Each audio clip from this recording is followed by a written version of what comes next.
कि हम लोगों का अगर असली दुश्मन है तो बेरोजगारी ही असली दुश्मन है, भूखमरी ही असली दुश्मन है और महंगाई असली दुश्मन है। लोगों के साथ आर्थिक न्याय कैसे हो, सामाजिक न्याय के साथ साथ, ये हमारी महागठबंधन सरकार का पहला प्रायोरिटी है कि लोगों को सामाजिक न्याय के साथ साथ आज के दौर में हम लोगों को आर्थिक न्याय दिलाने का काम करें। सरकार को 1.5 साल हुआ है बनते हुए। नीतीश कुमार जी के नेतृत्व में दोबारा महागठबंधन बना है, सरकार बनी है और 1-1.5 साल के भीतर जो देश में किसी राज्य ने जो काम नहीं किया उस काम को बिहार ने करने का काम किया। बड़ी उपलब्धि हुई। किसी भी 1932 के बाद किसी भी राज्य ने जो है जातीय जनगणना, कास्ट बेस्ड सर्वे आज तक नहीं कराया, खुद के पास पब्लिक डोमेन में नहीं डाला। आज बिहार सरकार ने जो हम लोगों का कमिटमेंट था जाति आधारित गणना कराने का, उसका हम लोगों ने किया। और कराने का मकसद क्या था? ताकि पता चले कि कौन लोग नाला साफ करते हैं, कौन जाते हैं, कौन लोग जो है भूमिहीन है, कौन लोग जो है बेरोजगार है, कौन लोग जो है एक कमरे में रहता है, कौन लोग जो है भीख मांगते हैं, कौन लोग ठेला चलाता है, फुटपाथ पे सोता, ताकि हमारे पास आंकड़ा हो और सरकार उसी हिसाब से योजना बना करके उन गरीबों को हम लोग आर्थिक मदद करें। उन गरीब परिवारों को जो समाज के अंतिम पैदान पे खड़ा समाज है उसको मुख्य धारा में हम लोग लाने का काम करें। यह इसलिए हम लोगों ने जाति आधारित गणना कराने का निर्णय लिया। अगर जाति आधारित गणना नहीं कराते तो कैसे पता चलता कि गरीबी कौन कौन जाति में, किसकी कितनी संख्या है, किस हिसाब से किसको हिस्सेदारी मिलनी चाहिए। और कुछ लोग अलग अलग बात करते होंगे, लेकिन किसी ने इस बात का विरोध नहीं किया। सर्वदलीय सभी लोगों ने, चाहे भाजपा ही क्यों ना हो, दांत पीसती रहेगी, लेकिन हमारे निर्णय पर उन्होंने साथ दिया। ये मामूली बात नहीं है। तो इस काम में हम लोग लगे और पता चला कि स्वर्ण जातियों में भी गरीबी है। कोई ऐसा जात नहीं है जहां गरीबी नहीं है, ये पता चला। अब हम लोग क्या करें? पता करके आप लोगों को बता दिया गया किसकी कितनी संख्या है, क्या किसकी क्या स्थिति है, किस परिवार में सरकारी नौकरी है, किस परिवार में सरकारी नौकरी नहीं है, कौन भूमिहीन है, सारा चीज पता चल गया। तो हम लोगों ने निर्णय लिया, ध्यान से सुनिएगा और सबको बताइएगा।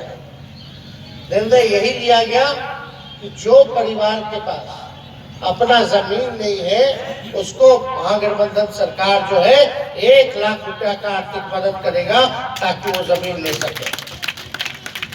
जिस परिवार के पास मकान बनाने का पैसा नहीं है तो सरकार ने निर्णय लिया कि 1,20,000 रुपया दे करके मदद करेगी ताकि वो अपना पक्का मकान बना पाए। जो बेरोजगार है उनको जो है हम लोग आर्थिक मदद जो है हम लोग करने का काम कर रहे हैं। उनको भी जो है हम लोग आर्थिक मदद करेंगे ताकि रोजगार की व्यवस्था कर पाए। और चुनाव के समय हम लोगों ने कहा था 10 लाख सरकारी नौकरी देने का। देश में पहला काम जो जाति जनगणना, दूसरा जो काम हम लोगों ने किया, जो आप एक साथ समझ रहे हैं, 1,22,000 लोग को नियुक्ति पत्र एक दिन में एक डिपार्टमेंट के लोगों को बांटा गया। पहला बहाली जब निकला शिक्षकों का 2.25 लाख, दूसरा चरण में 1.25 लाख, कितना हो गया सोच लीजिए। दूसरा चरण का भी परीक्षा खत्म हो गया। तो आपको पता होना चाहिए, पुलिस का बहाली, सिपाही का बहाली, दरोगा जी का बहाली, सारा मिलाकर के उस डिपार्टमेंट में 70,000 निकाला गया। कितना हो गया आप जोड़ लीजिए। स्वास्थ्य विभाग अभी 1,40,000 के आसपास, 1.5 लाख के आसपास अभी हम लोग काम करने जा रहे हैं। मतलब 1.5 साल नहीं हुआ जहां 5 लाख से ऊपर जो है बहाली जो है, हर डिपार्टमेंट, कोई ऐसा डिपार्टमेंट नहीं है जहां बहाली नहीं निकली। सोचो, जो सरकार 1.5 साल में 5 लाख से ज्यादा लोगों को सरकारी नौकरी दे सकती है, तो 2025 तक 10 लाख का तो आराम से हो जाएगा। थक चुका है। अरे आप तो बचपने से ना देख रहे ईडीएस सीबीआई, क्या होने वाला है इससे? कुछ फर्क पड़ने वाला है नहीं। तो सांझ को आज किस बात का हम लोग लड़ रहे हैं, तो इस लड़ाई को हम लोग लड़ते रहे, लेकिन हमारा लड़ाई कोई मोदी जी से नहीं है, कोई अमित शाह जी से नहीं है। हम लोग मुद्दों की लड़ाई लड़ना चाहते हैं। हम यही पूछ रहे हैं ना भाई कि मोदी जी आपने वादा किया था कि 15-15 लाख रुपया हर एक के खाता में देंगे, कहां गया? यही पूछ रहे हैं। आप काला धन ला करके जो इनकम टैक्स भर देता है, उसको आप कह रहे थे कि भाई काला धन लाएंगे तो सबको हम जो है बांटने का काम करेंगे। काहे नहीं आया काला धन? और आपके प्रधानमंत्री बनने के बाद क्यों मेहुल चौकसी, कौन नीरव मोदी, ललित मोदी देश छोड़ करके भाग गया? आपके रहते हुए आप चौकीदार थे, तो चौकीदार तो चकमा दे करके लोग कैसे भाग गए भाई? और क्या क्या लेके भागा? बैंक में लूट के भाग गया, पूरा बैंक को कंगाल कर दिया, हजारों हजार करोड़ का लोन उठा करके भाग गया। इसका पैसा, आपका पैसा। अगर पूछो, अगर ये सवाल हम पूछते हैं तो क्या गलत करते हैं? पूछना चाहिए कि नहीं पूछना चाहिए? मोदी जी बोले थे कि नहीं बोले थे कि हर साल 2 करोड़ लोगों को रोजगार देंगे? बोले थे। अगर यही बतवा हम पूछ रहे, मोदी जी बताइए कि आप 2 करोड़ रोजगार दीजिएगा हर एक साल, अब तो रेलवे में सब बैठा दिया, सबका निजीकरण कर दिया, रेल सेल भेल सब बेच दिया। जहां बेचना था बेचे, जो करना है कर ही रहे हैं। लेकिन लोग को अगर अच्छा लग रहा है तो अब उसमें हम क्या कर सकते? लेकिन आप सबको जागना पड़ेगा। आप लोगों को क्या दिया जा रहा है? बीमार पड़ोगे, अस्पताल जाओगे कि मंदिर जाओगे?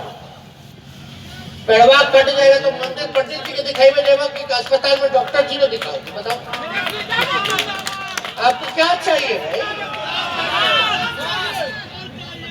भूख लगेगा तो मंदिर जाइएगा, वहां तो दाने देना पड़ता है कि नहीं? हम ही नहीं कह रहे, हम किसी धर्म पे सवाल नहीं उठाते। कि जो हम मुंडन कराए, हम तो अपनी बच्ची का मुंडन कराने गए तिरुपति, तो श्रद्धा है, हम तो मानते भाई। अरे छठ पूजा हमारे घर में होता है। जब मोदी जी को नहीं पता होता था छठ क्या, तो तब से भी माफ कर दिया, तो हम लोगों को क्या पाठ पढ़ाएंगे? हम लोग उस बात का नहीं कर रहे। अरे धर्म है तो भगवान तो दिल में है ना, मन में है ना, कन कन में है ना। जहां नियत साफ है वही भगवान है। लेकिन ये लोग कहेगा कि मंदिर बना दिए, ये बना दिए, भगवा ले आए। भगवा कितना आपके बाप दादा परदादाओं से जाके पूछो, ये मोदी जी लाए हैं, कब से चल रहा है। इन लोगों का है क्या भगवा? अभी देवेंद्र जी बोल रहे थे भगवा झंडा क्यों? हमारा हरा भी है, नीला भी है, उजला भी है, काला भी है, हमारा भगवा भी है। कौन है भाई? कौन है भाजपा? इनका देन है क्या? हमारे तिरंगा में है भगवा, हरा है। लेकिन हरा लेके घूमेंगे तो लोग बोलेगा देखो नफरत पैदा किया जा रहा है, ताकि आप लोग लड़ते रहिए और ये लोग इसी हिसाब से देश को लूटते रहे। तो इन सब चीजों से बचिए। और मोदी की बात नहीं, मुद्दे की बात कीजिए। मोदी जी जो है हर जगह केवल भाषण नहीं देते हैं भाई। अरे भाषण के अलावा कुछ किए हैं। हजारों लाखों करोड़ रुपया अगर अयोध्या में खर्च हो रहा है तो उससे कितने लोगों की शिक्षा हो जाती है, कितने लोगों का चिकित्सा का व्यवस्था हो जाता, कितने लोगों को आप सैलरी दे पाते, नौकरी दे पाते कि नहीं दे पाते।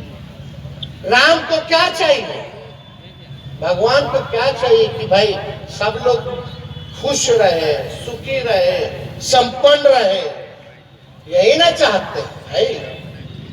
तो सुखी, संपन्न, खुश तो आपको जब नौकरी मिलेगा, शिक्षा की व्यवस्था होगी, चिकित्सा की व्यवस्था होगी, तभी ना हो पाएगा। तो ये लोग तो बनावटी लोग हैं। मोदी जी बनावटी और मिलावटी आदमी है, बात समझना। मोदी जी जो है वो झूठ बोलने के फैक्ट्री है। मोदी जी जो है झूठ बोलने के मैन्युफैक्चरर हैं। मोदी जी जो है झूठ बोलने के होलसेलर हैं। मोदी जी जो है झूठ बोलने के डिस्ट्रीब्यूटर हैं। अगर